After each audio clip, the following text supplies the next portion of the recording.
አይደለም አንቺ ከሁሉ ትበልጫለሽ አላት። አንቺ ከፍ ከፍ ያልሽ ነሽ፣ ሁሉ ያመሰግንሻል ብሎ በአስቸጋሪ ሁኔታ ያስቀየማቸውን ሰው ስለ ክርስቶስ ሲሉ ይቅርታ ያደርጉለታል። አሁን ማንን እየገለጡት ነው?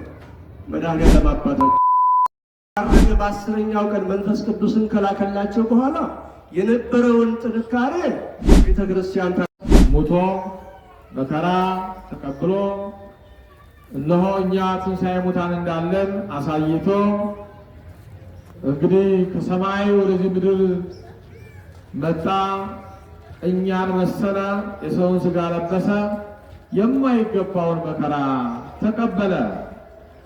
በእውነት የእግዚአብሔር ቤተሰቦች ወደዚህ ምድር ሲመጣ አዳምን ለማዳን ሲመጣ የእኛን ሥጋ ለመልበስ ወደዚህ ምድር ሲመጣ ያስተናገደችው ከሰው ሁሉ የተመረጠችው ድንግል ማርያም ወላዲተ አምላክ ናት። የመረጣትም እሱ ነው። የተነገራትም በቅዱስ ገብርኤል በመላእክት አንደበት ነው። ይገርማችኋል። ዛሬ በጣም በቃው ያለ ሰው ጥሩ ህልም እንኳን ሲያይ ምን ያህል ደስታ አለው።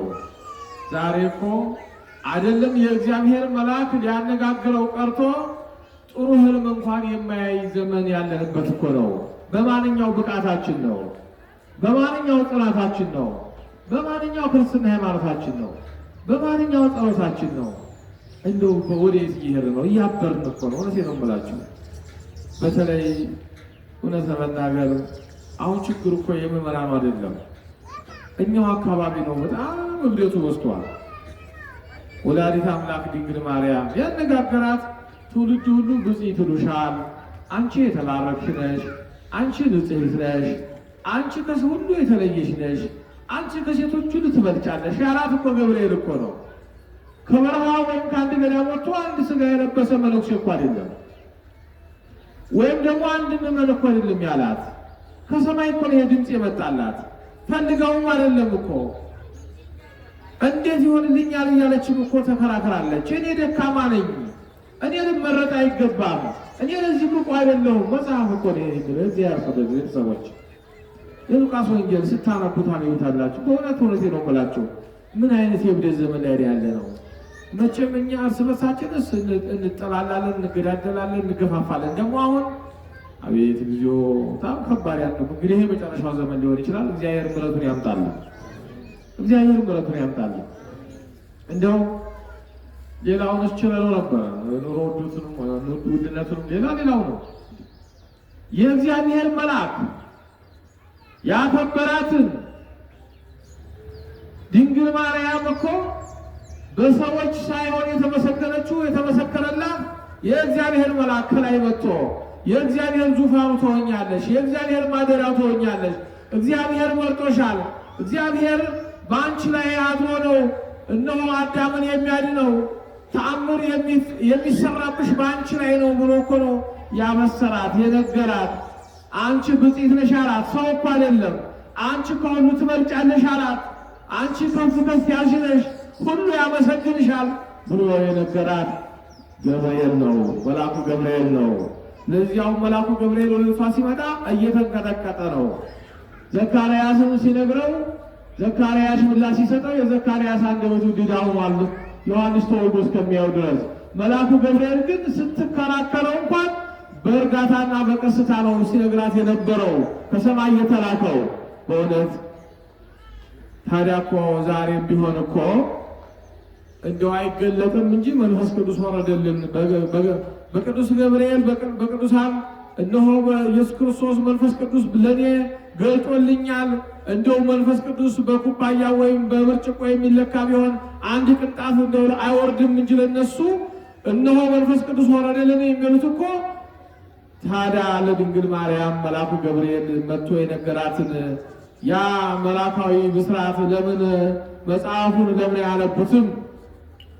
ለእኔ ለደካማው ወይም ለሌላው ለደካማው ምንም በጎ ስራ ለሌለው ሰው መንፈስ አናገረኝ ካለ መንፈሱን የሚልከው አምላክ ከሆነ እሱ የመረጣት እሱ ያደረባት የሕይወታችን መሰላል የሆነችው ድንግል ማርያም ልጇን ታቅፋ በግብፅ በረሃ ከልጇ ጋር መከራ የተቀበለችው ድንግል ማርያም ወላዲተ አምላክ እነሆ በገብርኤል ብስራት መጥቶ ገብርኤል ሲያናገራት ምን ነው ይሄ ታዲያ ይሄን ያነቡት ለምን ይሄ አይገባቸውም? እስኪ ሌላው እሱ መጽሐፍ ቅዱስ ውስጥ ያለውን ለምን እንካካዳለን? መጽሐፍ ቅዱስ ያለውን ለምን እንካካዳለን? አጠቃላይ እውቀት ይፈልጋል፣ ማንበብ ይፈልጋል፣ መማር ይፈልጋል የእግዚአብሔር ሰዎች። ስለዚህ እናታችን ድንግል ማርያም ወላዲተ አምላክ ሕይወታችን የሕይወታችን መሰላል ዓለምን ለማዳን አምላክ ከሰማይ ወደዚህ ምድር ወርዶ የእኛን ሥጋ ለብሶ የእኛን መስሎ የእኛን መከራ ለመቀበል ሲመጣ ብቸኛዋ ድንግል ማርያም ያስተናገደችው ወላዲተ አምላክ ዓለምን የተሸከመች የሕይወታችን መሰላል ጨለማውን ያበራችልን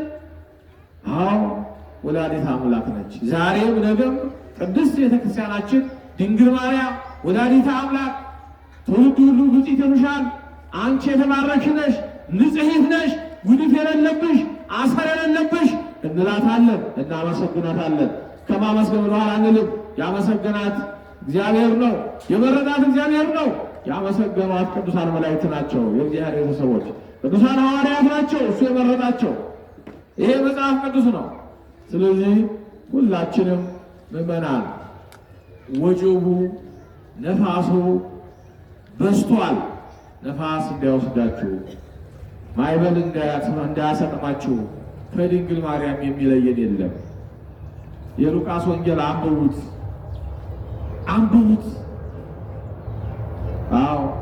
ከምዕራፍ 1 ጀምሮ ስታነቡት ስለ እመቤታችን ታሪክ ታገኙታላችሁ። ይሄን ቅዱስ ገብርኤል ከሰማይ መጥቶ አንቺ ቡርክት ነሽ፣ ንጽሕት ነሽ፣ አንቺ ከሁሉ ትበልጫለሽ፣ ደስ ይበልሽ እያለ ያመሰገናትን ከአምላክ ተልኮ እሱን ብቻ አንብቡት። ይሄ ብቻ በቂ ነው። የእግዚአብሔር ቤተሰቦች ነይ የምዬ እንላታለን። የዓለም ምክንያቱም ዓለምን ያስተናገደች የዓለም ቤዛ የሆነውን አምላክን ያስተናገደች ድንግል ማርያምን እንዘምርላታለን፣ እናመሰግንላታለን፣ እናከብራታለን። ነይ ማርያም እንላታለን፣ ተፈሥሒ እንላታለን፣ ወላዲተ አምላክ እንላታለን። ከእሷ የሚለየን ማን ነው? ማንም አይለየን። አመስግኑት እግዚአብሔር። ከእሷ የሚለየን ማን ነው? ማንም ያለ እሷ አይሆንልንም። እናቶቻችን እኮ በገጠራማው አካባቢ ዛሬ ለዚህ በቅተን ዛሬ እናንተም ሁላችንም በገጠራማው አካባቢ ሐኪማቸው እኮ ድንግል ማርያም ነች። ዶክተራቸው እኮ ሐኪማቸው፣ የምታዋልዳቸው አዋላጃቸው ድንግል ማርያም ነች። ጭንቅ አማላጇ ድንግል ማርያም ብለው ሲጠሯት እናት የተጨነቀችው እናት ልጁን ለመውለድ ምጡ አይጠናባትም። ያኔ እኮ ሐኪም ዶክተር የለም፣ የሐኪም ድጋፍ የለም፣ ቴክኖሎጂ የለም፣ ጨለማ ነው፣ መኪና አይገባም፣ መብራት የለም፣ ቴክኖሎጂ የለም። ቴክኖሎጂያችን እናታችን ሕይወታችን የጭንቅ አማላጇ ድንግል ማርያም ነች። እሷ ነች ሁለት አምላክ። ዛሬ ሊቃውንተ ቤተ ክርስቲያን በገጠራማው በከተማው አካባቢ የእሷን ስም ጠርቶ ነው። አቋቋሙን ቅኔውን ድጓውን የተማረው የእሷን ስም ጠርቶ ነው። በእውነት ሌላውን ችለው ነው በማይመጣው መጡብን። በድንግል ማርያም በወላዲተ አምላክ ይህቺ ቤተክርስቲያን እኮ ይገርማቸዋል። ከ2000 ዓመት በላይ ያስቆጠረች ቤተክርስቲያን እኮ ነች። ጥንታዊ ቤተክርስቲያን እኮ ነች። እግዚአብሔር ዘመኑ ይመልስልን። በእውነት በጣም ከባድ ነው። እንደው በጣም የሚያሳዝን ነው። አንዳንድ ቦታ ላይ የተመዘገባችሁበትን እኛ ትናንት የተመሰረተች ቤተክርስቲያን እኮ አይደለችም ይህች ቤተክርስቲያን። ትናንት 3 እና 4 ሰዎች ሰፈር ውስጥ ቤት ተከራይተው የጀመሯት እምነት አይደለችም እኮ አለ እንዴ! ኧረ ይህን ሊያውቅልን ይገባል እኮ አንዳንድ መስሪያ ቤት ስንሄድ ውልና ማስረጃ አካባቢ የተመዘገባችሁበትን አምጡ፣ ሰርተፍኬት አምጡ። ኧረ ይህች ቤተክርስቲያን ከ2000 ዓመት በላይ ያስቆጠረች ነች፣ እንደዚህ አይደለም አጠያየቁ፣ ይህ አይደለም ህጉ ብለን የሚያውቁ ደግሞ ተራርተውን ያስተናግዱናል። እና ድንግል ማርያም ሌላው ምንም ተራ ነገር ነው። ድንግል ማርያም እኛ ሳይሆን የሰማይ መልአክ ቅዱስ ገብርኤል ነው ያከበራት፣ ያበሰራት፣ የነገራት። እሱ የሰማይ መላእክት ቅዱሳን ሐዋርያት ከአምላካቸው መመሪያ ተሰጥቷቸው መጥተው ያከበሯትን ደስ ይበልሽ ያሏትን አንቺ ከሁሉ ትበልጫለሽ ያሏትን እኛ በስሜት ተነስተን ልናቀላት አንችልም። እንደው መቀባጠር ካልሆነ በስተቀር ማለት ነው። ስለዚህ የድንግል ማርያም አማላጅነት ከሁላችን ጋር ነው። ወላዲተ አምላክ በአማላጅነት ትጠብቀን። እናታችን የሕይወታችን መሰላል ናት፣ ትድረስልን፣ የጨለመውን ታብራልን። እግዚአብሔር አምላካችን ሀገራችን ኢትዮጵያን ቅድስት ቤተክርስቲያናችን ይጠብቅልን። በእውነት ከፈተና ይሰውረን፣ ከመከራ ይጠብቀን እና አባታችን በሚገባ አስተምረውናል። የቅዱስ ጳውሎስ መንፈሳዊ ትምህርት ቤት ተማሪ ናቸው፣ መነኩሴ ናቸው፣ ጥሩ አባት ናቸው። ቀድሰው አስተምረውናል። እኒህኛው እንግዲያው ደግሞ ሐዋሳ ገብርኤል ቀዳሽ ናቸው። ያው ቤተክርስቲያን